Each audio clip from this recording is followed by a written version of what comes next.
Hola chicos, buenas tardes con todos. El día de hoy en Hermano Mayor tenemos el tema de artritis reumatoide. Mi nombre es Jordani Narvasta Pimentel, soy universitario del tercer año de medicina y también actual director del Comité Permanente Académico. Tengo el honor de compartir esta ponencia con mi compañero Luigi Ricaldi Asto. Él es interno de Medicina Humana en el Hospital Central de la Fuerza Aérea del Perú. Y bueno, espero que este tema sea de su agrado, espero que lo hagamos de la mejor manera. Comencemos. Vamos a hacer un pequeño hincapié en lo que es anatomía, básicamente lo que son las articulaciones. Vamos a tener tres articulaciones a un modo muy amplio, que son las articulaciones sinoviales, las articulaciones fibrosas y las articulaciones cartilaginosas, ¿no? ¿Qué son las articulaciones? Es la unión de dos huesos por una estructura. Sinoviales es porque tienen una cápsula, fibrosas es porque tienen un ligamento y cartilaginosas porque tienen un cartílago, ¿no? Así como dice su nombre. Hoy día nos vamos a centrar en lo que es las articulaciones sinoviales. Bueno, esta es una estructura básica de una articulación sinovial. Como ven, están unidos dos huesos mediante una cápsula. Disculpen que voy a activar el puntero. Por una cápsula. Esta cápsula, por la parte externa, va a tener el nombre propiamente de una cápsula articular. Por la parte interna va a estar recubierta por una membrana sinovial, muy importante en esta patología porque de acá van a proliferar varias estructuras. También tenemos un cartílago articular que va a estar adosado al hueso y el hueso periarticular, ¿no? El cual está en contacto con el cartílago. Después tenemos este espacio que va a contener un líquido muy importante. Este líquido va a tener tres características demasiado importantes. Una que va a ser lubricante para la fricción, y a la vez va a ser refrigerante para que no se pueda calentar esta articulación, ¿no? Con los movimientos repetitivos. Y por último va a ser nutricio, quiere decir que va a nutrir todo el cartílago que hay acá adentro. Otra vez también a un modo muy amplio voy a hacer una pequeña recapitulación de los tipos de articulación sinovial, que tenemos primero la articulación trocoide, o si no llamada en pivote, que básicamente es una rueda que gira en su propio eje.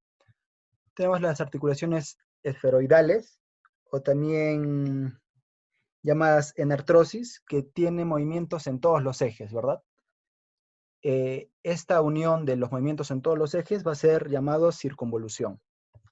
Tenemos las articulaciones condilias, los movimientos en dos ejes, flexión, extensión, abducción y aducción.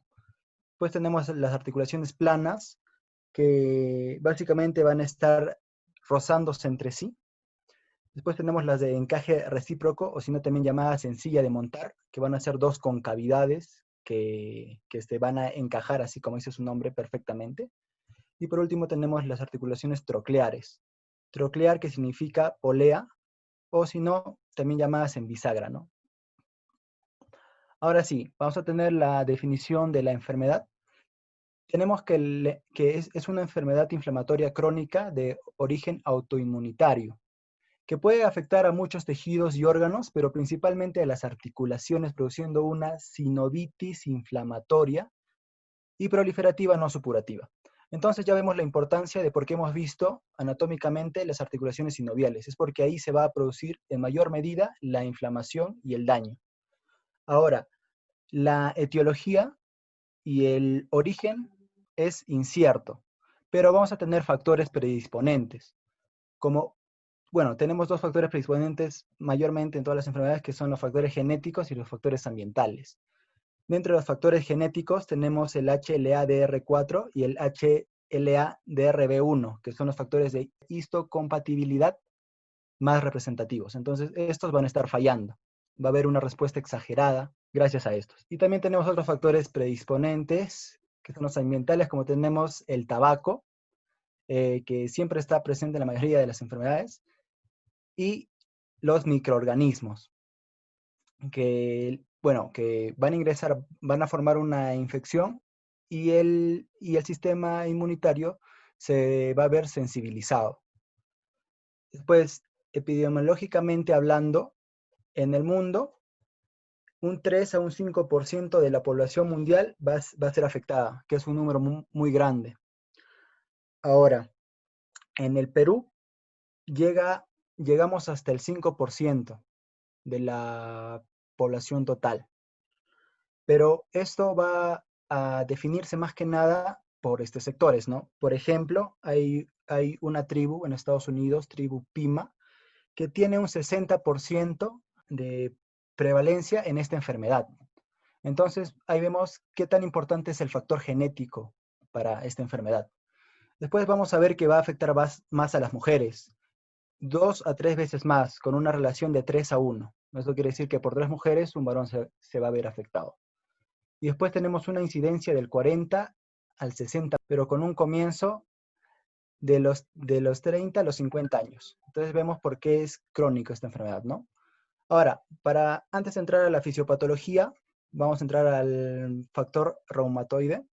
¿El factor reumatoide qué es? Es una pregunta que muchos nos hemos hecho al principio, ¿no? Bueno, es el anticuerpo inmunoglobulina M o inmunoglobulina A que se va a unir a la porción del brazo pesado de la inmunoglobulina G, ¿no?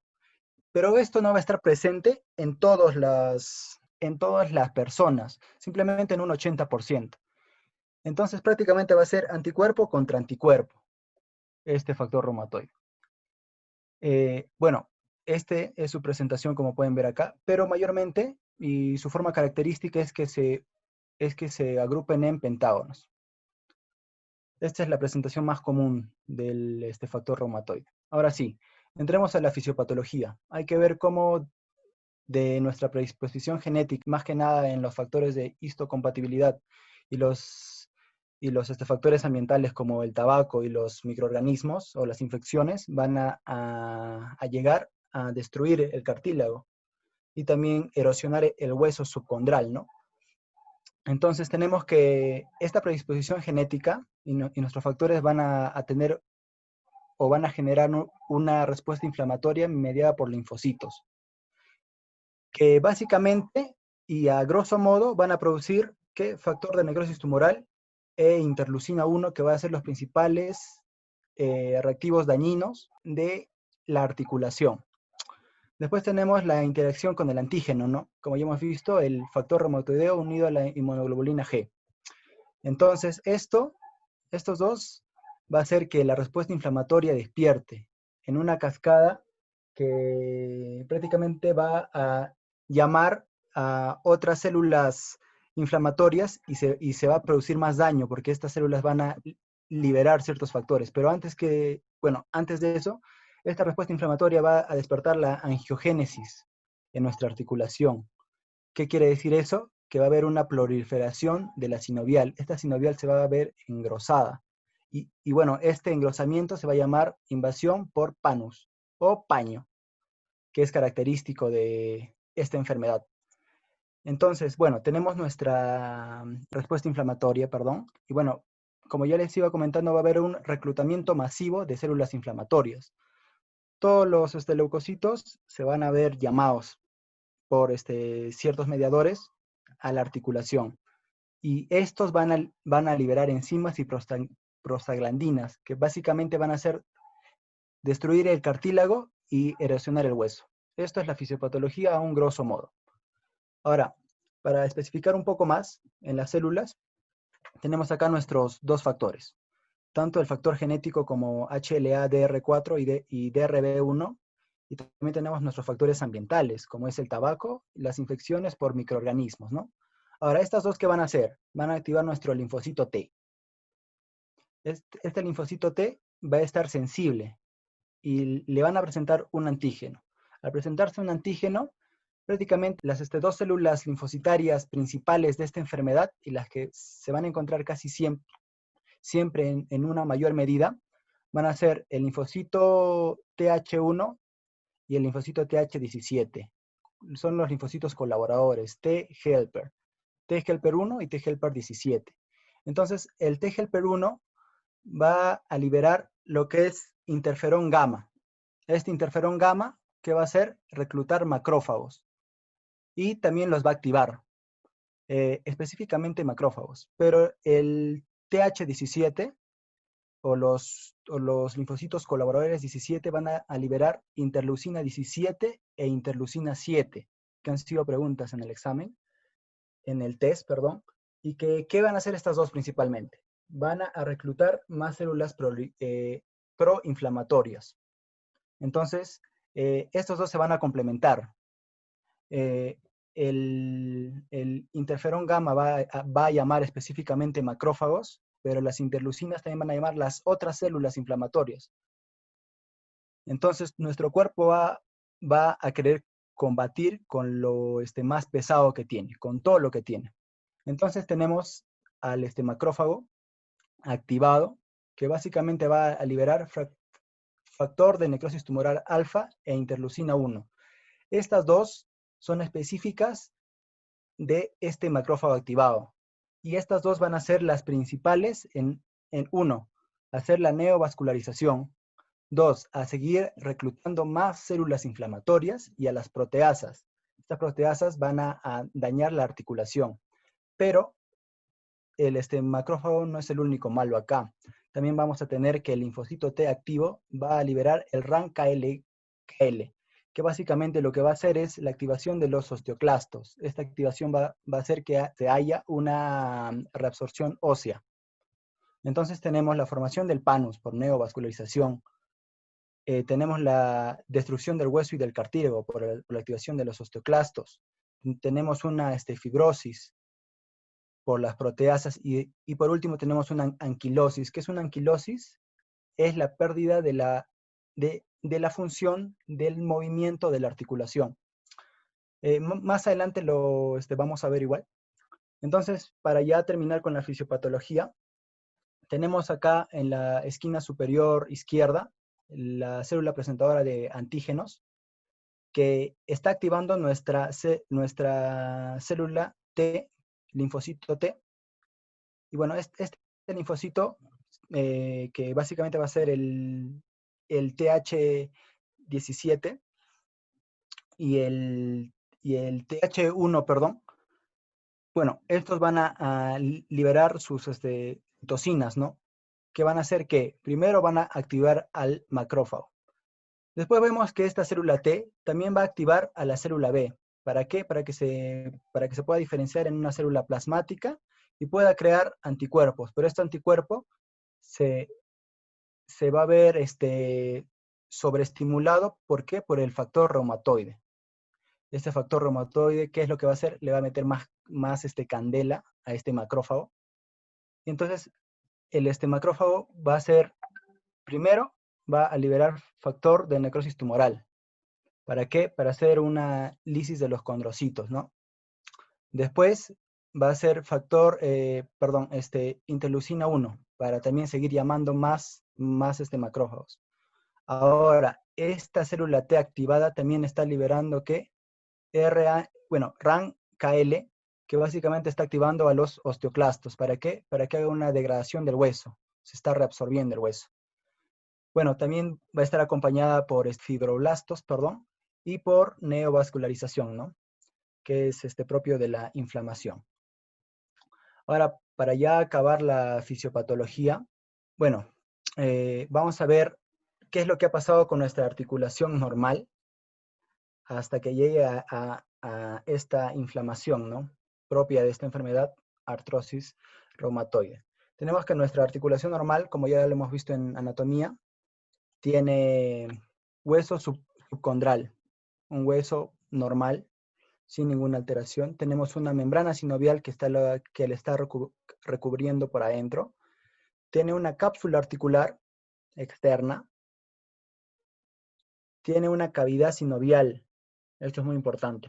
Una cavidad sinovial. Y tenemos el cartílago articular, ¿no? Adosado al hueso subcondral.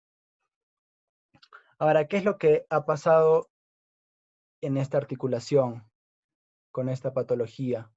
Primero, ha habido una inflamación que hemos visto que ha proliferado neovasos, células inflamatorias, también destrucción del hueso y de la articulación. Ahora, este engrosamiento de la membrana sinovial se va a llamar panus. Después tenemos todo nuestro cartílago erosionado, vemos que este cartílago ya ha desaparecido, no hay acá. Y este cartílago erosionado prácticamente se va a transformar y se va a osificar. Entonces, el hueso junto con los osteoclastos y junto con la reabsorción va a hacer que este cartílago erosionado se osidifique y vamos a perder el movimiento, bueno, que va a tener el nombre de anquilosis ósea. Lamentablemente, el movimiento ya no va a poderse recuperar. Bueno, chicos, eso sería todo hasta mi parte. Mi compañero va a seguir con todo lo demás, con la clínica. Buenas tardes con todos. Mi nombre es Luigi Ricaldiasto. Actualmente soy interno del Hospital Central de la FAP, aquí en Perú. Vamos a hablar un poco sobre las manifestaciones clínicas ahora. Y bueno, para esto hay que tener en cuenta de que la artritis reumatoide, dentro de sus manifestaciones clínicas, la podemos dividir en dos grupos principalmente. Primero, que son las manifestaciones articulares, que son estas de acá. Y esto lo podemos dividir a su vez en tres, que vendrían a ser una fase de inicio, una fase de estado y por último en una fase avanzada, ¿no? Esto nos va a ayudar a nosotros a ver en qué fase está nuestro paciente, ¿no? La fase de inicio normalmente es como inicia el paciente, los síntomas son leves. La fase de estado es la fase propiamente ya de la enfermedad, donde podemos ver los signos y síntomas de nuestros pacientes un poco más floridos. Y por último, la fase avanzada, ¿no?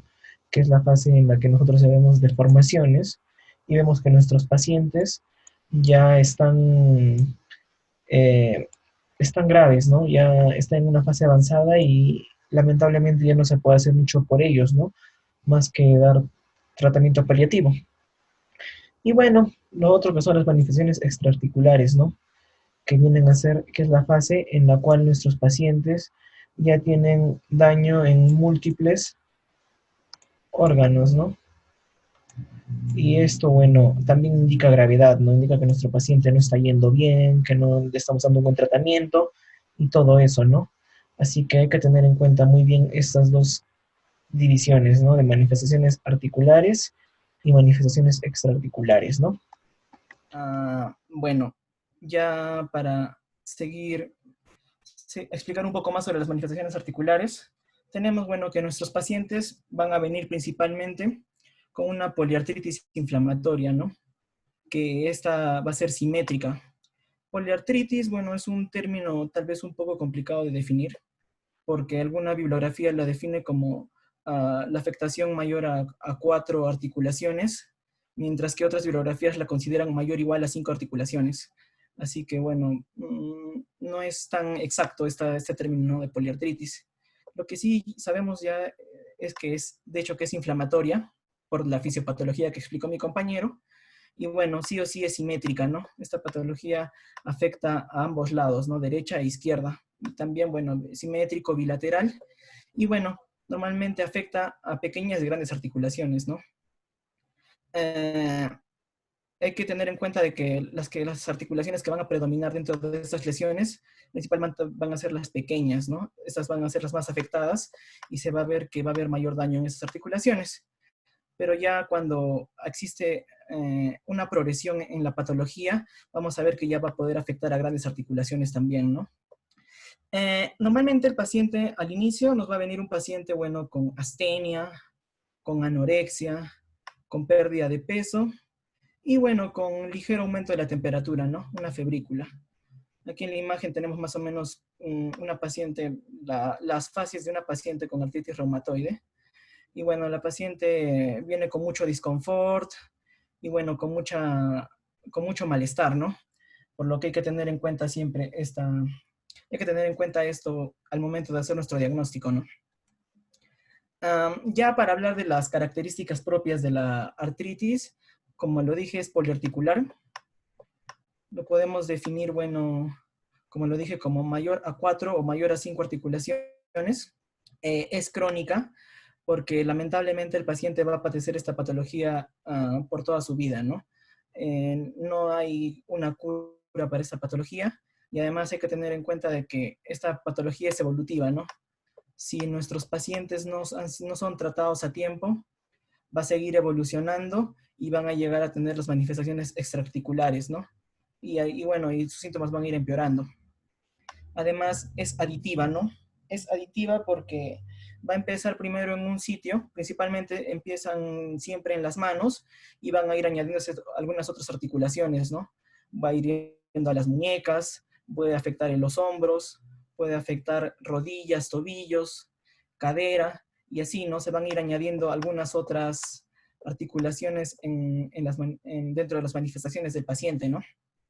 Además, como ya le expliqué, es bilateral, simétrico, y algo muy importante y que es lo que va a causar mayor malestar en nuestro paciente es que es erosiva y deformante, ¿no?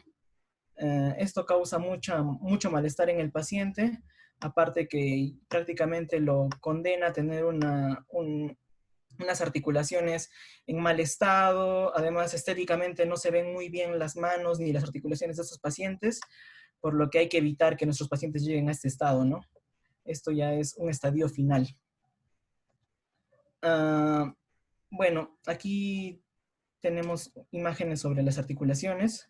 Como lo expliqué, esta patología mayormente va a afectar a las articulaciones pequeñas, ¿no? Y esas articulaciones pequeñas principalmente van a ser las metacarpofalángicas y las interfalángicas proximales, ¿no? Nunca afectan a las interfalángicas distales. Hay que tener en cuenta esto porque nos va a ayudar a diferenciar de algunas otras patologías.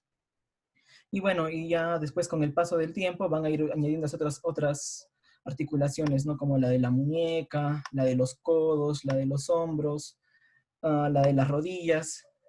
Y bueno, y más que nada eso, ¿no? Son articulaciones periféricas, ¿no?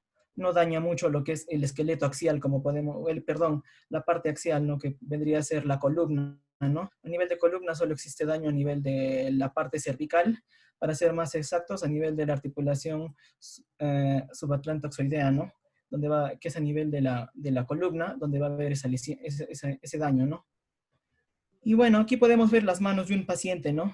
Ya con cierta inflamación, hay sinovitis en las articulaciones. Como podemos ver, no es tan llamativo en este estado, pero sí ya se empiezan a ver cambios dentro de las articulaciones, ¿no? También, bueno, a nivel de las articulaciones metacarpofalángicas ya se ve mucho mayor daño, ¿no? Y eso es lo que debemos identificar nosotros. Y bueno, esta imagen de acá la quise poner, bueno, ya para destacar ya cómo son las malformaciones, ¿no?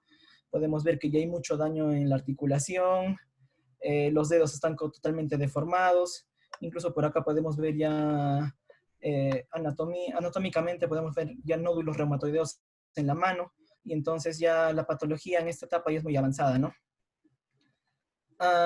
Bueno, acá está más o menos lo que les expliqué, lo de las articulaciones. Normalmente siempre empieza en manos, articulaciones metacarpofalángicas e interfalángicas proximales, ¿no? Nunca afectan las interfalángicas distales. Y bueno, y después se van a ir añadiendo algunas otras articulaciones, ¿no? Como muñecas, pies, rodillas, de forma bilateral siempre y simétrica, ¿no? Eso sí no podemos olvidar. Siempre es bilateral y simétrica. En cuanto a la rigidez, bueno, este es un síntoma que es muy frecuente, ¿no? En nuestros pacientes. Normalmente esta rigidez se va a dar cuando nuestros pacientes se levantan de la cama o después de un periodo de inactividad, ¿no? Normalmente tiene por característica que esta rigidez es más de 1 hora, ¿no? Y es un síntoma muy común en nuestros pacientes. Si vemos en un paciente que ya está con este tipo de síntomas, y hay que estar sospechando que pueda ser una artritis reumatoide, ¿no? Además, bueno, esto ya es un poco más raro. En el 25% va a tener un comienzo diferente, ¿no?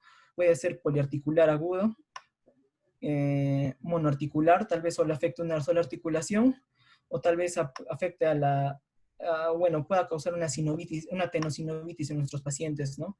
Que es la cápsula que recubre los músculos, ¿no? Puede causar este tipo de daños, pero esto ya es mucho más raro, no es muy frecuente.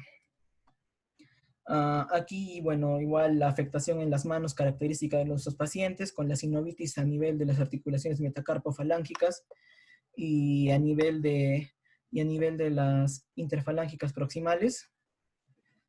Y acá, bueno, podemos ver cómo se da la tenosinovitis, ¿no? Y el daño que también causa en las deformaciones, que más adelante les voy a explicar cómo van estas deformaciones. Aquí igual podemos ver cómo es el daño en las rodillas. Las dos rodillas están afectadas. Y bueno, hay que tener en cuenta que la afectación a nivel de las articulaciones normalmente no muestran como otras patologías. En el lupus, por ejemplo, se ven que las articulaciones son rojizas, o también en la dermatomiositis también se puede ver que las articulaciones afectan también la piel y se ve un color rojizo, ¿no? Pero en este caso, en artritis reumatoide, no es muy frecuente esto, ¿no? Al contrario, solo se ve la inflamación de las articulaciones. Ya para pasar al periodo de estado, hay que tener en cuenta de que en el periodo de estado ya es cuando la patología está en todo su esplendor, si se puede decir, ¿no? Es una parte ya en la cual nuestro paciente, ya cuando venga a nuestro consultorio, el dolor ya va a ser mucho más significativo, ¿no? Y se va a dar a la movilización y a la presión, ¿no? Y las articulaciones se van a ver mucho más dañadas. Acá podemos ver articulaciones un poco más inflamadas, y estas ya son mucho más sintomáticas, ¿no? Y además ya acá hay mucho más acúmulo de líquido dentro de las articulaciones. Y bueno, va a haber un ligero aumento del calor local en estas zonas, y bueno, y ya va a haber una disminución de la movilidad articular, ¿no? El paciente ya no va a poder mover los dedos como antes. Además, hay que tener en cuenta también que si esto persiste y no se da tratamiento, nuestros pacientes pueden generar una atrofia a nivel de los músculos, o si no, también puede haber debilidad, ¿no? En las manos. Ya los pacientes no van a poder hacer las actividades que hacían antes con la misma intensidad, ¿no? Van a reducir sus funciones y se van a ver más limitados. Además, bueno, aquí esta imagen, bueno, quería demostrar lo que es la atrofia interósea, ¿no? Que es lo que estaba hablando, que se puede ver a este nivel. Esta atrofia ya empieza desde ese periodo de estado y se va a mantener por toda la patología. Así que hay que evitar que nuestros pacientes lleguen a este estado, ¿no? Que es un estado ya un poco más deformante que el anterior, y aparte con más síntomas. Además, bueno, nuestros pacientes van a presentar ya lo que es algunos síndromes acompañantes, ¿no? De estas patologías, como es el síndrome de, de túnel del carpo, ¿no? En el cual va a haber una afección del nervio mediano por compresión, ¿no? Y se van a ver afectados el primer, segundo, tercer y la mitad del cuarto dedo, ¿no? Así que hay que tener en cuenta que si nuestros pacientes vienen con un síndrome de túnel del carpo, está asociado a la artritis reumatoide, ¿no? Hay que tener en cuenta eso. Y bueno, también ya más adelante se ve ya las afecciones de otras articulaciones, ¿no? Esto ya es más, este es un codo inflamado, y ya, bueno, esto ya es propio del periodo de estado, ¿no? Y bueno, ya se van a afectar otras articulaciones, se van a ir añadiendo más articulaciones a la afección, ¿no? Como pueden ser hombros, caderas, codos, incluso la misma articulación temporomandibular, ¿no? Que en un momento la voy a explicar. Ya en la fase avanzada se refiere que, bueno, que el tratamiento ha sido incapaz de modificar, ¿no? Y controlar la artritis. Esto es muy importante. Muchos de nuestros pacientes aquí en Perú llegan con esto, ¿no? Llegan en fases avanzadas. Y esto es bueno por la falta de atención y por la falta de control, ¿no? A veces, bueno, no le prestamos mucha atención a la patología, o la llevamos solo con AINES, y bueno, y nuestros pacientes llegan a esta fase avanzada, ¿no? Hay que tener en cuenta también que, bueno, que en esta fase ya es la fase de deformidades articulares, ¿no? Es una fase ya más destructiva, más erosiva a nivel de los huesos, ¿no? Y hay alteraciones a nivel de los ligamentos y de los tendones, ¿no? Y hay mucha mayor afección a este nivel. Además, bueno, la atrofia muscular se va a hacer mucho más intensa, y la retracción capsular también es otro signo que ya que va a aparecer, ¿no? Y bueno, en esta etapa ya van a aparecer contracturas y subluxaciones, ¿no? Que son, si se puede decir, una de las más graves presentaciones de la artritis reumatoide. Aquí, bueno, en esta imagen quiero enseñarles más o menos cómo es, ¿no? Las deformaciones a nivel de la mano. Principalmente, bueno, tenemos lo que es la desviación cubital de los dedos, ¿no? Que normalmente se va a asociar se va a asociar, acá vemos, ¿no? La desviación cubital. Esta desviación cubital se va a asociar a una subluxación, ¿no? Dorsal de las metacarpofalángicas, ¿no? Eso es en cuanto a la desviación cubital. Después tenemos lo que son los dedos en cuello de cisne, ¿no? Que son los que están aquí. Y también, bueno, tenemos aquí, ¿no? La articulación en cuello de cisne, que es, bueno, que se da a una hiperextensión de las interfalángicas proximales, ¿no? Asociada a una flexión que va a compensar a las interfalángicas distales. Como podemos ver, el dedo ya está mucho más deformado y bueno, asemeja a un cuello de cisne, ¿no? Después tenemos otra deformación que son los dedos en ojal, ¿no? Que es lo contrario a lo que es la articulación en cuello de cisne, ¿no? Es lo contrario. Bueno, para diferenciar un cuello de cisne con un dedo en ojal, es muy simple, ¿no? El cuello de cisne, nosotros no lo podemos simular con nuestros dedos, ¿no? Una persona sana no lo puede simular con sus dedos, pero el dedo en ojal sí lo puede simular. Tú puedes hacer ese tipo de flexión, ¿no? Pero el cuello de cisne no, esa flexión es imposible que la hagas, a no ser de que ya tengas la patología. Así que hay que tener en cuenta en diferenciar estos, ¿no? El dedo en cuello de cisne y el dedo en ojal. Y bueno, otras manifestaciones son el dedo en pulgar y bueno, y la sinovitis crónica, ¿no? Que acá ya se ve mucho más inflamación en los dedos. Y aquí podemos ver, bueno, cómo están los dedos, ¿no? El dedo en ojal, el dedo en cuello de cisne, el dedo en martillo, ¿no? Que también es otra manifestación, ¿no? En cuanto a las deformaciones que hay en la mano. Como yo les dije anteriormente, esta patología no afecta a las interfalángicas distales, ¿no? Pero aquí en las imágenes vemos que sí. Bueno, esto lo hace a modo de compensación, ¿no?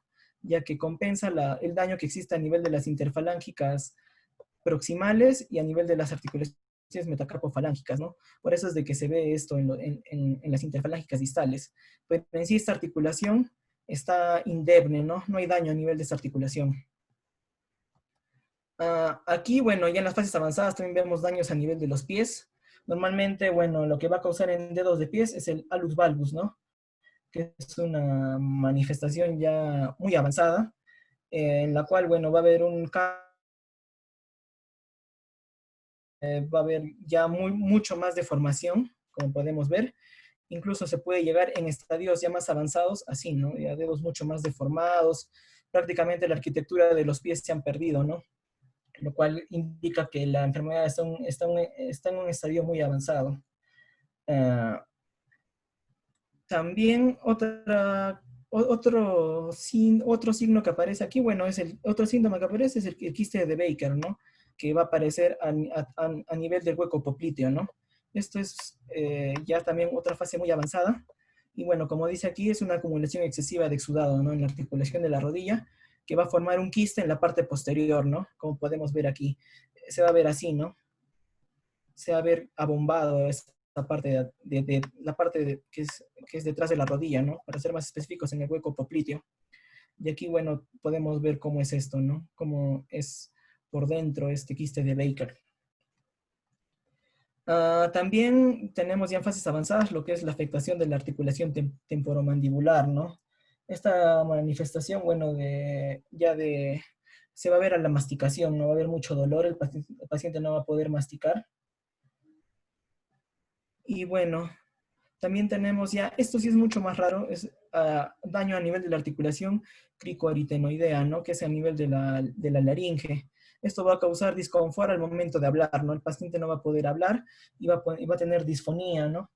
Y le va a causar mucho malestar al momento que quiera hablar.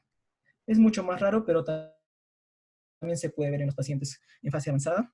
Y por último, tenemos lo que es la luxación de la articulación atlantoxoidea, ¿no? Que es a nivel del cuello cervical. Como le expliqué hace un momento, esto de acá es la única afección que existe a nivel de columna, viene a ser a nivel cervical, ¿no? Y viene a ser a este nivel, ¿no? a nivel de la articulación atlantoxoidea, la cual va a haber una luxación anterior, ¿no? Que va a causar una desviación cervical y el paciente se va a encontrar así, ¿no? Esto, bueno, cuando es muy grave puede causar manifestaciones neurológicas en el paciente. Ya para hablar de manifestaciones extraarticulares, hay que hablar, bueno, lo que hablamos al inicio, ¿no? El paciente viene con astenia, anorexia, pérdida de peso, ¿no? Y bueno, a veces con fiebre, febrícula. Y bueno, por último, la caquexia reumatoide, ¿no? Que es un paciente delgado, en mal estado general, el cual, bueno, tiene una fases una fases de mucho malestar, ¿no? Y hay que tenerlo en cuenta siempre. Aquí tenemos más o menos cómo afecta a nivel de todas las perdón, a nivel de los órganos, los distintos órganos del cuerpo. Tenemos manifestaciones cutáneas, endocrinas, renales, cardíacas, pulmonares, bucales, oculares, óseas, digestivas, hematológicas, y así, ¿no? Es una enfermedad multisistémica en sí, en fases avanzadas. Y aquí, bueno, quiero explicarles un poco lo que son los nódulos reumatoides, ¿no? Nódulos reumatoides es el síntoma extraarticular más frecuente, ¿no? Que se va a ver en los pacientes. Están un 20 a 40% de los casos y normalmente ya nos indica enfermedad grave en nuestros pacientes, ¿no? Cuando veamos estos nódulos, como vemos aquí en la imagen vemos los nódulos.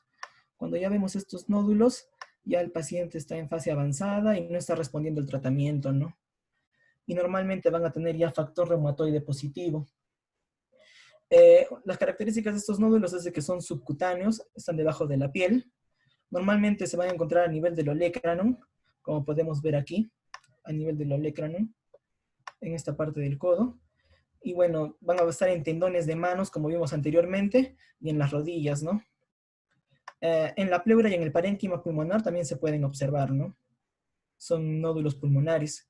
Y rara vez van a ulcerarse o van a formar fístulas, ¿no? Una característica importante de este nódulo es que son indoloros, ¿no? El paciente no le va a doler. Son firmes, son de adherencia profunda, ya que normalmente están adheridas al periósteo. Y bueno, son móviles, ¿no? Cuando los empecemos a desplazar, se va a ver cierto movimiento, ¿no? Normalmente desaparecen espontáneamente o algunas veces van a requerir tratamiento, ¿no? Por lo que siempre hay que estar evaluando a nuestros pacientes en estas zonas, ¿no? Donde más aparecen como lecran humanos, ¿no? A ver si tienen nódulos. Otra patología que también está asociada es el síndrome de Sjögren, ¿no? Normalmente, bueno, el Sjögren es un Sjögren secundario, ¿no? En este caso. La enfermedad de Sjögren es una enfermedad también sistémica, autoinmune, que, bueno, que que está caracterizada por la afectación de las glándulas exocrinas, ¿no? Para ser más exactos, de las glándulas salivales, las glándulas lagrimales y, bueno, las glándulas sudoríparas, ¿no? Por eso es de que va a haber sequedad ocular, va a haber dificultad para tragar, porque no se va a producir saliva en la misma cantidad, y bueno, van a haber algunos otros daños, algunas otras manifestaciones clínicas que se van a asociar a esto, ¿no? Normalmente aparecen en el 10 a 25% de los pacientes con artritis reumatoide, y hay que tener en cuenta de que lo principal va a ser la queratoconjuntivitis seca o xerostomía, ¿no? Lo que es el ojo seco, ¿no? Y bueno, esto es parte de lo que es el síndrome Zika, que es parte de este síndrome de Sjögren, ¿no? Que el síndrome de Sjögren está muy asociado a la artritis reumatoide, ¿no? Es la patología que más se asocia con artritis reumatoide, ¿no? Ya para ver manifestaciones pulmonares, hay que ver de que la más frecuente va a ser la manifestación a nivel de la pleura, ¿no? Nuestros pacientes van a venir con problemas de pleura, más que nada con lo que son derrames articulares, que va a ser lo más frecuente. Eso hay que tener en cuenta, que esto es muy frecuente, el derrame articular en estos pacientes. Normalmente es en pequeñas cantidades, no son tan grandes las cantidades. Y hay que tener en cuenta de que este derrame articular, la característica, bueno, que va a tener es que es un exudado, ¿no? Es un exudado, y este exudado hay que tener en cuenta de que tiene la característica de que la glucosa está muy baja, ¿no? Eso es la característica más resaltante. Aparte, bueno, de que vamos a encontrar el factor reumatoide positivo, ¿no? En el líquido pleural. Pero lo que lo diferencia de otros líquidos pleurales es la glucosa demasiado baja, ¿no? Es muy baja la glucosa. Incluso más baja que en las infecciones. Así que esto es a veces preguntado en los exámenes, hay que tener en cuenta esto de la glucosa.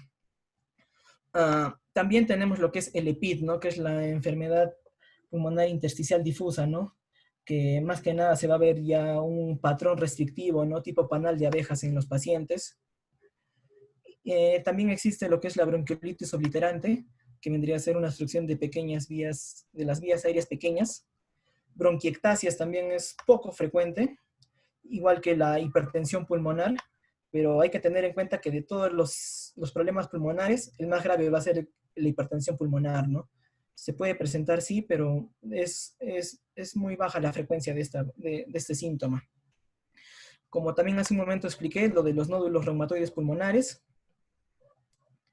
Y bueno, la toxicidad, ¿no? Más adelante cuando hablemos del tratamiento me van a entender un poco más sobre esto, porque muchos de los tratamientos van a tener toxicidad y van a causar daño en los pulmones, ¿no? Así que hay que tener en cuenta también esto. Y por último, esta patología en sí, bueno, este síndrome de Kaplan es muy poco conocido, ¿no? Y en sí es un término antiguo. Clásicamente la definían como una neumoconiosis en mineros, ¿no? Que tenían artritis reumatoide, ya que iban a ver en las zonas donde iba a ver, donde se encontraba, bueno, la, la enfermedad, bueno, de la neumoconiosis, se va a agregar lo que son los nódulos pulmonares reumatoideos, ¿no? Eso es lo que se conoce el síndrome de Kaplan. Es muy raro, pero es preguntado, ¿no? En los exámenes muchas veces, así que también hay que recordarlo siempre. Normalmente está asociado a silicosis en la época actual, ¿no? Antes estaba, bueno, más a lo que es el carbón, a otro tipo de neumoconiosis, ¿no? Pero ahora se le relaciona con la silicosis, principalmente. Y bueno, aquí en esta imagen, bueno, mostrarles cómo es el derrame pleural. Como lo dije, en sí, en esta imagen está un poco exagerado, ¿no? No es tan exagerado en sí el derrame pleural dentro de la artritis reumatoide. Pero sí, también puede ser de gran cantidad en algunos casos. Aquí está, bueno, lo que es la EPID asociada a artritis reumatoide, donde vemos la imagen clásica en panal de abejas, que aquí la podemos ver. También se ve imagen opacidades en vidrio esmerilado, también se puede ver. Y bueno, lo de los nódulos reumatoideos, ¿no? Que están aquí, que están por aquí, donde están las flechitas. Y bueno, aquí es donde se asocia lo que es el síndrome de Kaplan, ¿no? En mineros, clásicamente. Ya dentro de las manifestaciones cardíacas, que también son muy raras, pero bueno, siempre hay que recordarlas, hay que tener en cuenta que nuestros pacientes tienen riesgo de enfermedad cardiovascular, ¿no? Esta va a ser la principal causa de muerte en nuestros pacientes, ¿no? Nuestros pacientes van a morir por enfermedad cardiovascular, por problemas a nivel del corazón. Después, bueno, tenemos lo que son las pericarditis, ¿no? Que normalmente son asintomáticas, pero esta es una causa, ¿no? Las pericarditis, bueno, como sabemos, la causa principal son idiopáticas, ¿no? O asociadas a infección por el virus Coxsackie, ¿no? Pero en este caso no, en este caso también se asocian a artritis reumatoide. Después tenemos lo que son la pericarditis constrictiva, ¿no? Que también es la evolución de esta pericarditis. También puede haber taponamiento cardíaco, que es la asociación también de esto.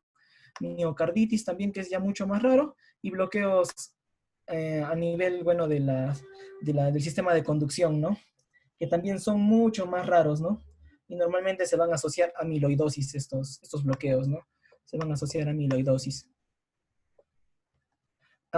Ya para hablar de las vasculitis, que también es otro síntoma principal también que se ve en nuestros pacientes, la vasculitis reumatoide, lo que vamos a ver es principalmente que está asociada a una enfermedad erosiva avanzada, ¿no?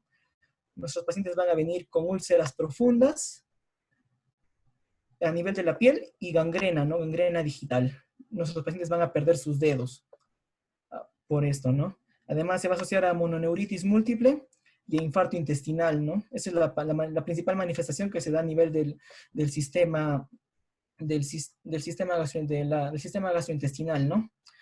Bueno, la vasculitis digital, como ya lo expliqué, que puede ser una vasculitis leucocitoclástica, y bueno, púrpura palpable, ¿no? Muy parecida a la púrpura que tenemos en pacientes pediátricos en la enfermedad de Jenos-Schollen, donde vemos, ¿no?, que hay púrpuras palpables. Aquí también podemos ver púrpuras palpables, ¿no?, en estos pacientes. Aquí, bueno, más que nada ver cómo son las vasculitis, cómo se ven los daños a nivel de la piel. Aquí, bueno, en esta imagen podemos ver los infartos digitales. Este dedo prácticamente ya está perdido, tiene que pasar a una amputación. También, bueno, aquí podemos ver las úlceras que se pueden dar a nivel de la piel, que son muy parecidas a las úlceras que se presentan en enfermedad, en insuficiencia venosa crónica, ¿no? Por lo que a veces es muy difícil de diferenciar esto. Así que hay que tener en cuenta eso, ¿no? Es un diagnóstico diferencial, ¿no? La insuficiencia venosa profunda, la insuficiencia venosa, ¿no?, crónica. Y bueno, acá están las púrpuras, ¿no? Púrpuras palpables, muy parecidas a las púrpuras que se ven en pacientes pediátricos, enfermedad de Jenosch-Schollen, ¿no?, que es una vasculitis de pequeños vasos.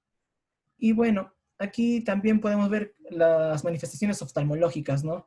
Como ya lo expliqué, tenemos la queratoconjuntivitis seca, ¿no? También como conocida como ojo seco, ¿no?, que está asociada al síndrome de Sjögren, que ya lo expliqué. Y bueno, también tenemos lo que son las epiescleritis y la escleritis, ¿no? De estas, la más peligrosa es la epiescleritis, ¿no? Esta epiescleritis puede llegar a producir úlceras en el ojo, ¿no? Nos va a dar mucho más, perdón, la que nos da eso es la escleritis.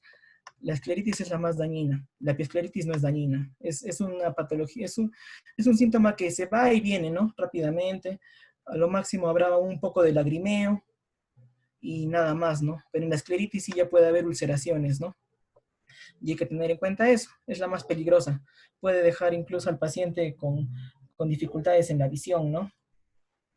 Y puede causar enfermedad grave. Aquí, bueno, tenemos para ver la diferencia, bueno, del ojo seco, ¿no? Cómo se diferencia con un ojo normal. Aquí en esta imagen vemos lo que es la epiescleritis, que no es tan grave. Y en esta otra imagen vemos la escleritis, ¿no?, que ya es mucho más grave, que ya viene con dolor y mucho lagrimeo, ¿no? Y bueno, y puede llegar al final a esto, ¿no?, una escleromalacia perforante, ¿no?, que es un síntoma mucho más grave. Como podemos ver aquí en la flechita, ya se ve una mayor complicación ya en la visión de nuestros pacientes. Ya para hablar de manifestaciones neurológicas, puede haber compresión vulvar. Como lo expliqué, esto se asocia a lo que es la lesión de la articulación atlantoxoidea. Puede producir compresión a nivel vulvar cuando es muy grave.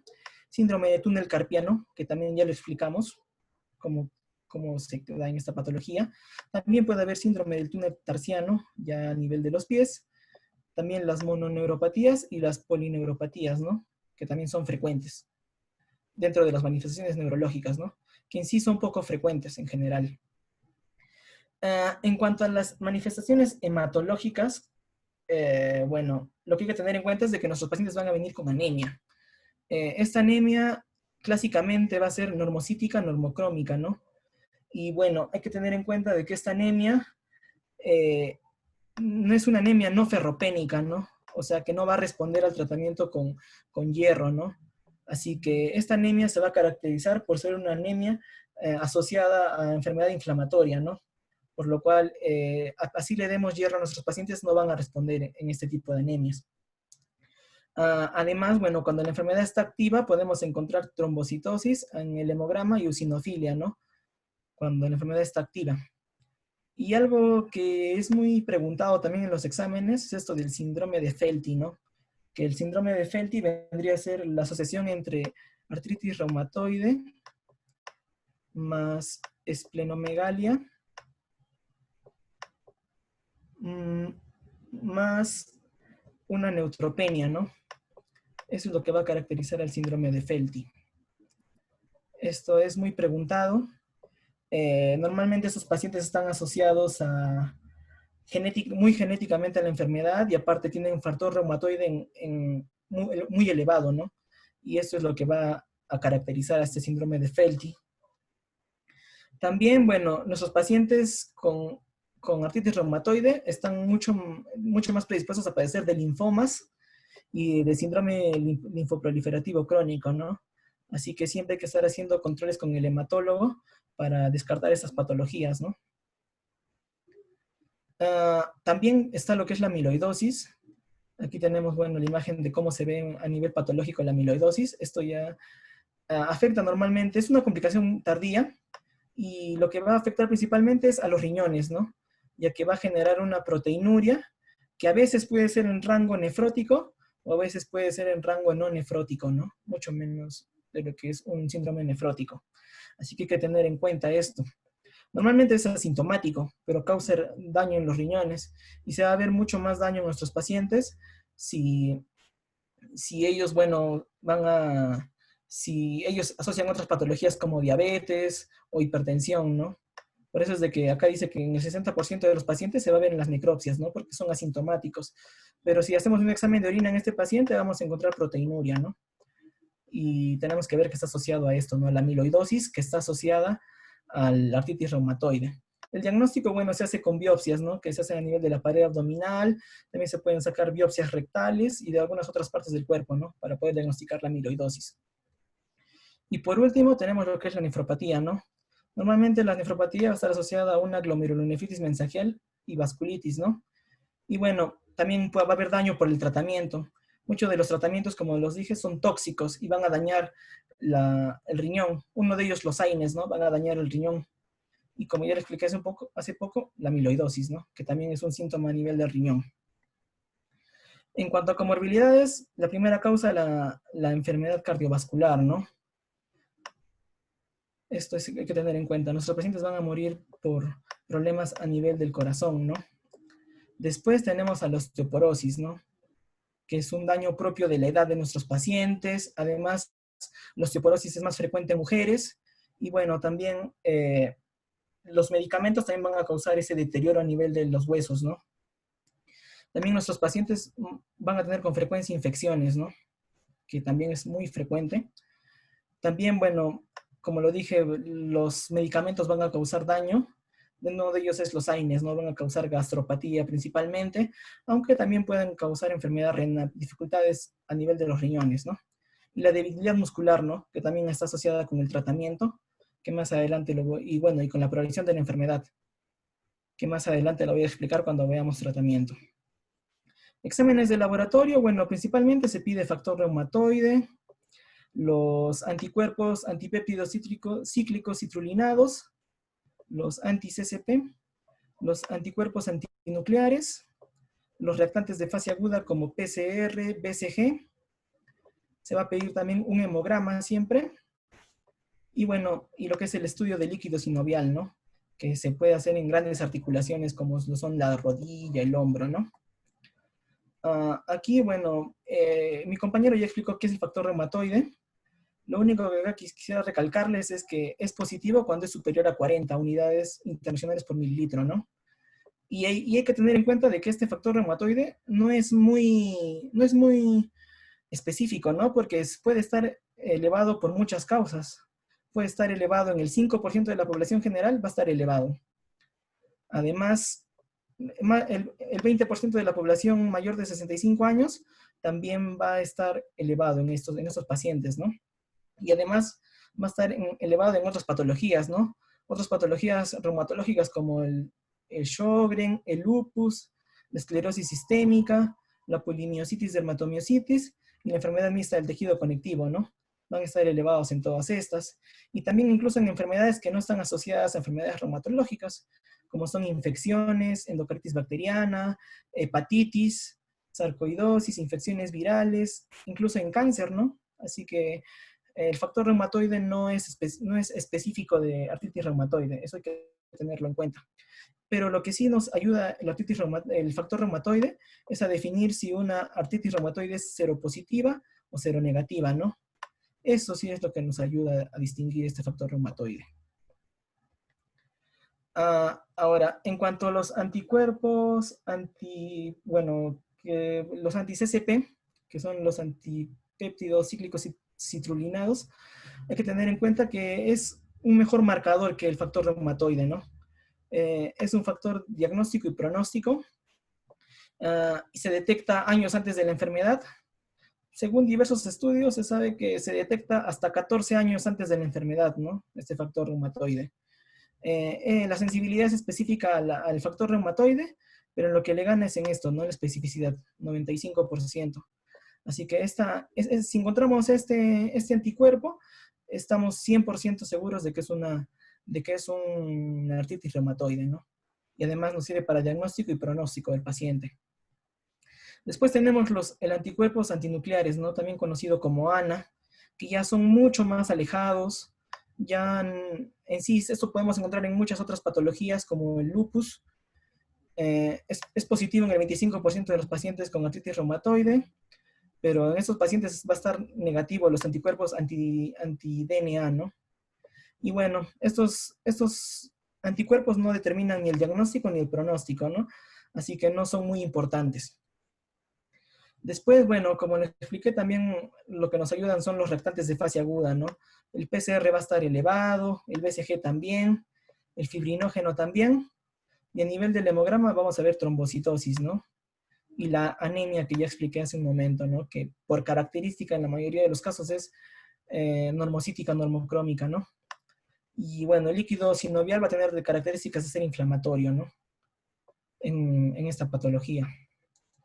Ya para hablar un poco de exámenes también auxiliares, tenemos la radiografía, ¿no? La radiografía nos va a ayudar a ver cómo evoluciona la enfermedad de nuestro paciente. Aunque en estadios tempranos no vamos a ver mucho, ¿no? Existe esto, ¿no? Que es la clasificación de cómo avanza la patología a nivel de radiografía. Tempranamente vamos a ver osteopenia nada más, ¿no? Después, avanzando los años, vamos a encontrar una fase un poco más tardía, ya vamos a encontrar lo que es destrucción leve, ¿no? Y subcondral, van a haber erosiones. Y en una fase tardía ya va a haber anquilosis ósea, ¿no? Lo que explicó mi compañero en su exposición. Y bueno, aquí podemos ver lo que principalmente debemos ubicar en una radiografía, ¿no? Lo que es la osteoporosis periarticular, aquí en el número 1. Esto se va a ver en las radiografías. El estrechamiento del espacio articular, aquí podemos verlo. Erosiones marginales también es muy frecuente ver en estos pacientes. Las deformaciones también, deformación en ojal, también se ve acá en el número 4.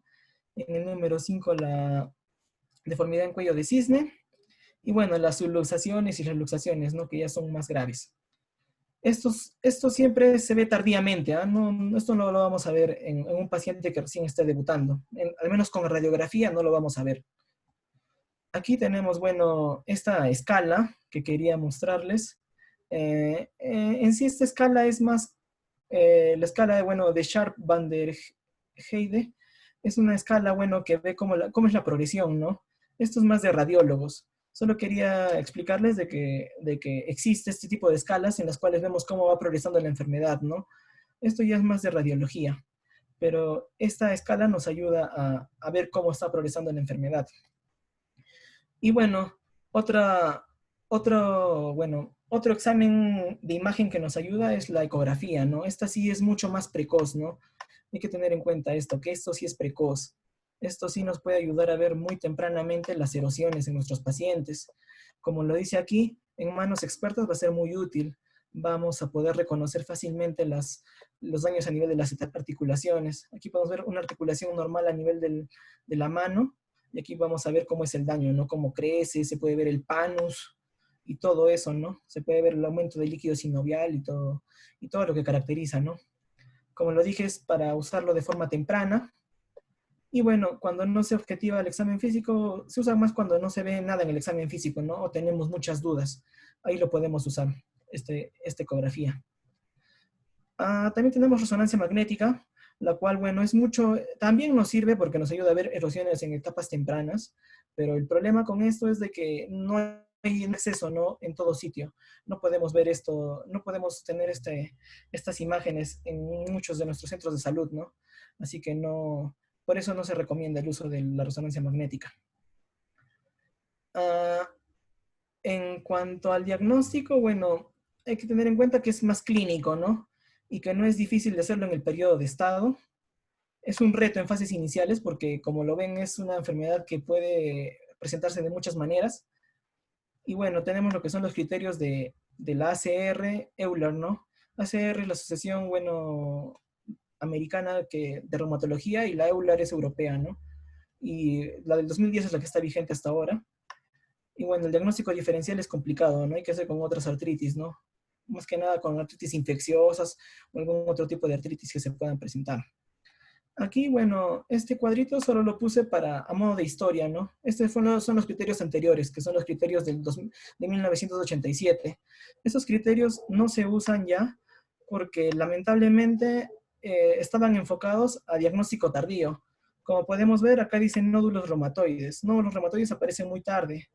El factor, bueno, las alteraciones radiológicas como deformaciones y muchos de ellos se ven también de forma tardía, ¿no? Y no ayudan al diagnóstico temprano. Por eso es de que ya no se usan. Las que se usan actualmente son estas, ¿no? Las que nos hablan de afección articular, las que nos hablan de la serología, las que nos hablan de reactantes de fase aguda y de la duración, ¿no?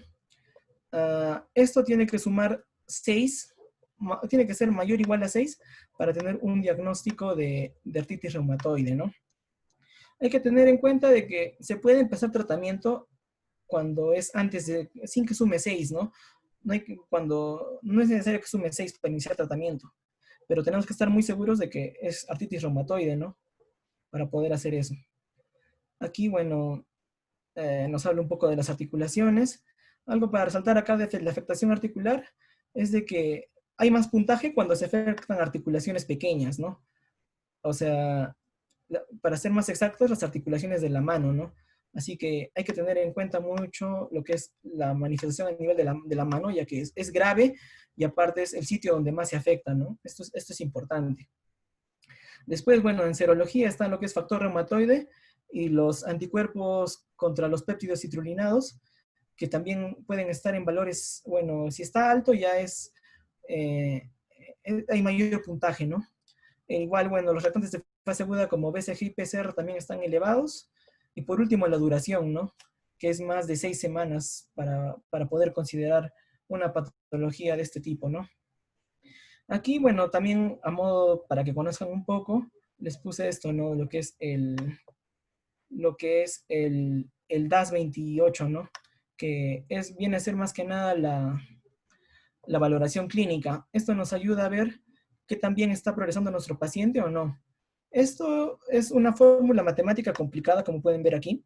Es una fórmula matemática, pero existen muchas aplicaciones. Incluso en internet están colgados varias calculadoras de esto y nos dan numeritos, nos va a dar un resultado en base a los datos que vamos poniendo, ¿no? En esta calculadora. Y nos ayuda a ver si la enfermedad ha progresado o no. Y bueno, aquí podemos ver cuándo es baja, cuándo es alta y eso, ¿no? Alta es cuando es mayor de 5.1 el resultado que sale en esto, ¿no? Aquí quiere decir que nuestro tratamiento está fallando y que estamos yendo por mal camino, ¿no? Así que esto nos ayuda a ver cuándo cambiamos de tratamiento y cómo está progresando nuestro paciente, ¿no? Así que hay que tener en cuenta esto del DAS28. Lo pueden descargar en sus celulares. Está como aplicación en internet. En cuanto al pronóstico, bueno, hay que tener en cuenta de que hay factores de mal pronóstico, ¿no? Aquí quiero resaltar más que nada, bueno, lo que viene a ser factores relacionados a ciertos síntomas que van a presentar nuestros pacientes, ¿no? Como una poliartritis de difícil control, o sea, que no responde al tratamiento. Además, algunos, bueno, los que están asociados genéticamente con este HLA-DR4 también es un mal pronóstico. El bajo nivel de estudios también es un mal pronóstico, ya que los pacientes no siguen su tratamiento como debe ser. Factor reumatoide positivo también es mal pronóstico. También tenemos lo que es, bueno, cuando están los reactantes de fase aguda muy elevados como PCR y BCG, también es mal pronóstico. También, bueno, lo que viene a ser manifestaciones extraarticulares también es mal pronóstico, como podemos ver aquí. También la presencia de erosiones radiológicas también es muy mal pronóstico. Y por eso es que debemos enfocar nuestro diagnóstico a estas cosas, ¿no? Para no perdernos ningún detalle de la patología y poder tener un mejor valor pronóstico y darle una mejor calidad de vida a nuestro paciente, ¿no? Ya para ir terminando, en el tratamiento hay que ver que el tratamiento debe ser precoz, ¿no? E intensivo. Además, los controles tienen que ser estrictos, no podemos dejar de controlar a nuestros pacientes. Esto sí es muy importante. El control tiene que ser muy seguido. Hay que estar siguiendo bueno, dependiendo de la accesibilidad de nuestros pacientes, ¿no? Lo recomendable es que vengan cada 3 semanas o cada 4 semanas al consultorio. Hay que tener en cuenta eso. Además, hay que explicarle a nuestros pacientes que la patología es incurable. Toda la vida va a estar con esta patología. Lo único que se le da es tratamiento paliativo. Entonces, hay que ayudar a nuestros pacientes a entender la patología, a que la conozcan, a que sigan su tratamiento, ¿no? Que es muy importante. Eso hay que ayudar a entender a nuestros pacientes. Después, ya en medidas un poco más físicas, hay que ver lo que es el reposo articular, ¿no? Hay que ver que nuestro paciente esté descansando, pero también no descansar del todo, ¿no? Hay ejercicios articulares, ¿no? Y aquí es donde entra a tallar medicina física y rehabilitación, ¿no? Ellos van a encargarse de manejar este reposo articular y de este ejercicio articular, ¿no? Y por último, lo que es el tratamiento farmacológico, ¿no? Que ya vendría a ser, digamos, el pilar principal dentro del tratamiento. Los objetivos del tratamiento, principalmente, aliviar el dolor, ¿no? Hay que aliviar el dolor en nuestros pacientes. El paciente viene con mucho dolor, hay que dar tratamiento para este dolor. Hay que disminuir la inflamación en nuestros pacientes. Hay que prevenir la destrucción articular, muy importante, para que no pierdan funcionalidad nuestros pacientes. Prevenir esto, prevenir que los huesos se erosionen. Después hay que mantener la capacidad funcional, ¿no? Hay que mantener activos a nuestros pacientes en base a las actividades y ejercicios que medicina física recomiende, ¿no? Y por último hay que controlar las complicaciones sistémicas, ¿no? Que no aparezcan daños en otros órganos. Eso sí es muy importante, controlar complicaciones sistémicas, evitar que estos aparezcan. Y aquí, bueno, los 4 pilares del tratamiento farmacológico, ¿no? Los AINES principalmente, los fármacos modificadores de enfermedad, también conocido como FAMES, la terapia biológica, que ahora está en boga y es muy importante, y los glucocorticoides, ¿no? Que se han ido dejando con el tiempo, pero igual todavía se pueden usar en ciertos pacientes, ¿no? En cuanto a los AINES, bueno, hay que tener en cuenta que los AINES más que nada nos van a ayudar a manejar el dolor, ¿no? Y nos van a ayudar a aliviar los síntomas. No va a haber un cambio de la patología, sino nos va a ayudar a manejar los síntomas. Eso es importante. Después, como lo dije, no modifican el curso de la enfermedad. Hay que elegir siempre los de bajo perfil de toxicidad. Va a depender mucho de las comorbilidades de nuestros pacientes para poder elegir un AINE. Normalmente los más utilizados son ibuprofeno, naproxeno, indometacina, diclofenaco. Son los más usados, ¿no? Pero tenemos que evaluar siempre a nuestros pacientes. Y siempre los efectos adversos, ¿no? Gastrointestinales. Ver que nuestros pacientes no usen muchos AINES. Hay que educarlos por eso. Si no pueden llegar a realizar hemorragias digestivas altas o úlceras pépticas. También el daño renal, ¿no? Que es peligroso. Y el daño cardiovascular, ¿no? Que también es otro efecto muy alejado, pero que también se puede dar por el uso de AINES. Después tenemos los fármacos modificadores de la enfermedad, ¿no? Estos, bueno, son los que más se usan actualmente y son los que más reconocimiento tienen, al menos en nuestro país, ¿no? Y en Latinoamérica. Normalmente son de acción lenta, hay que darlos por regular tiempo. Estos fármacos, el beneficio es que previenen la progresión del daño anatómico, ¿no? Hay menos daño a nivel de la articulación y se va a ver, ¿no? Cuando hagamos una radiografía o una ecografía, vamos a ver que los daños van a disminuir. Hay que tener controles rigurosos de efectos adversos porque son fármacos muy dañinos, como lo vengo explicando anteriormente. Además, hay que prescribir precozmente, ¿no? Si encontramos un paciente que ya está con daño articular o con mucho dolor, de inmediato hay que iniciar el tratamiento con esos fármacos, ¿no? Y hay que tener en cuenta que pierden eficacia con el tiempo, ¿no? Un ejemplo de esto es de que, por ejemplo, si empezamos con metrotexato al inicio y ya lo está usando por mucho tiempo, lo más probable es de que después ya no tenga efecto en el paciente. Entonces podemos cambiar a leflunomida, a sulfasalacina o hidroxicloroquina, ¿no? Que son los más usados dentro de estos.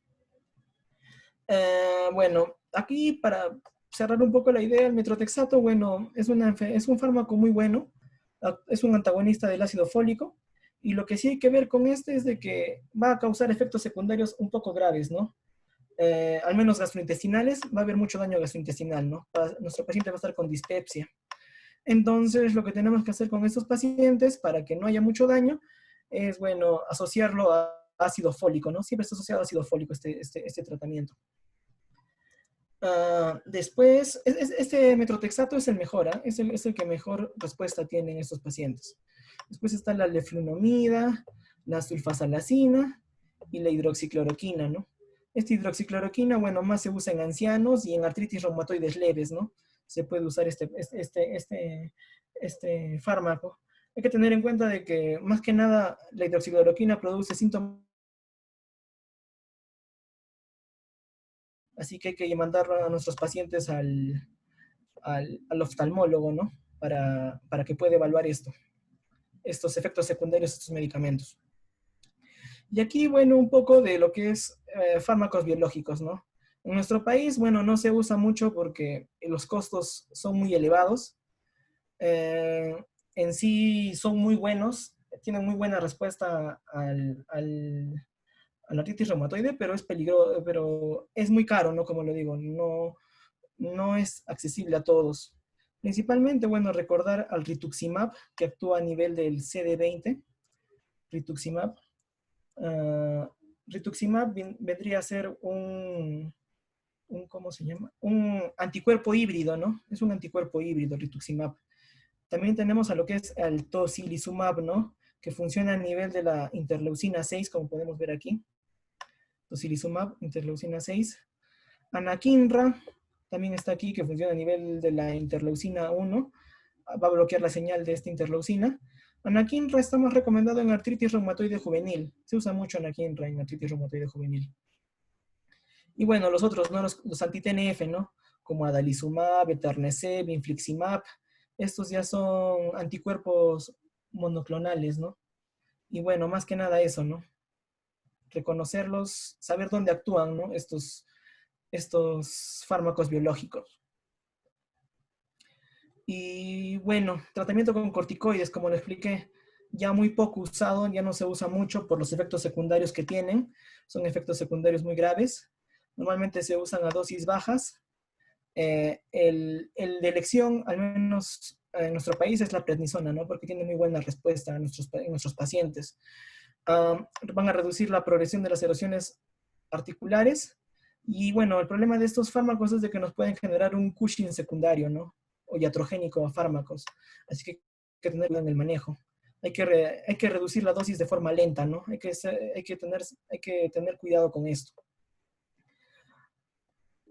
Y bueno, eso sería todo en cuanto al manejo de la artritis reumatoide. Espero que les haya gustado. He tratado de centrarme en lo que más se pregunta en los exámenes, lo que más deben de conocer como estudiantes y lo que debe conocer todo interno y todo personal de salud, ¿no? Bueno, espero que haya sido de su agrado. Agradezco a la sociedad científica por darme esta oportunidad y bueno, gracias.